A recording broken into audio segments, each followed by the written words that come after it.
বন্ধুসকল ইমামি কোম্পানীৰ fair and হেণ্ডচামৰ বিজ্ঞাপন 2007 পৰা শাহৰুখ খানে কৰি আহিছিল আৰু 2005 চনত লঞ্চ হোৱা এই ক্ৰীমটো কেৱল পুৰুষসকলৰ বাবেহে আছিল।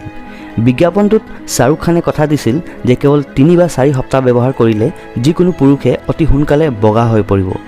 শাহৰুখ খানৰ এনে বিজ্ঞাপন চাই নিখিল নামৰ এজন পুৰুষে ক্ৰীমটো আনি 3-4 সপ্তাহলৈ ব্যৱহাৰ কৰিলে, কিন্তু শাহৰুখ খানৰ কোৱাৰ দৰে একো সলনিয়ে নহ'লে।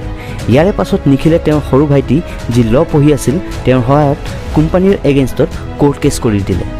যেহেতু যিকোনো ৰেপুটেড কোম্পানীয়ে নিজৰ ইমেজটো মাৰ্কেটত বেয়া কৰিব নিবিচাৰে, কোম্পানীয়ে নিখিলক কেছটো উঠাই লোৱাত বহু চেষ্টা চলাইছিল, কিন্তু নিখিলে কাৰো কথা নুশুনি কোম্পানী আৰু এক্টৰৰ এগেইনষ্টত দিয়া কেছটো উঠাই নল'লে আৰু পাছত গৈ 2015 চনত কোৰ্টে নিখিলক ছাপোৰ্ট কৰি কোম্পানীক 15 লাখ টকা পেনাল্টি দিবলৈ বাধ্য কৰালে। লগতে কোৰ্টে কোম্পানীটোক বিজ্ঞাপনটো বন্ধ কৰাৰ নটিছো দিলে। বন্ধুসকল, অইল বা ৱাটাৰ টেংকাৰবোৰক অইল বা পানী ষ্ট'ৰেজৰ বাবে গোলে কিয় বনোৱা হয়? কিয় তাক কিউবিকেল শ্বেপ দিয়া নহয়? যিহেতু কিউবিকেল শ্বেপ দিয়া হ'লে ইয়াৰ কেপাচিটি আৰু বাঢ়িল হয়। ইয়াৰ কাৰণনো আচলতে কি? আহক আজি জানি লওক ইয়াৰ কাৰণটো।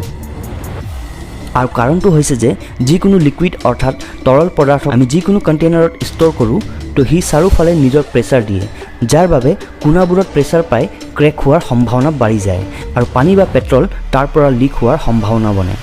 কিন্তু বডিটো যদি এনেদৰে গোল হয় তো কৰ্নাৰ নথকাৰ বাবে ক্ৰেক হোৱাৰ কোনো কাৰণেই নবনে। লগতে অন্য এটা কাৰণ হৈছে গোল টেংকাৰ হোৱাৰ বাবে ইয়াৰ চেণ্টাৰ অফ গ্ৰেভিটি কম হয়, যাৰ বাবে টেংকাৰ আৰু ট্ৰাকখনৰ ষ্টেবিলিটি বাঢ়ি যায়।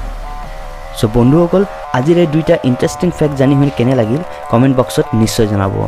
এনে ইণ্টাৰেষ্টিং আৰু এমেজিং ভিডিঅ'ৰ বাবে অসমীয়া ফেক্ট ৱৰ্ল্ডক ছাবস্ক্ৰাইব কৰিব নাপাহৰিব। মই হিৰণ্য আকৌ লগ পাম আন এটা ইণ্টাৰেষ্টিং আৰু এমেজিং ভিডিঅ' সৈতে। তেতিয়ালৈ বাই।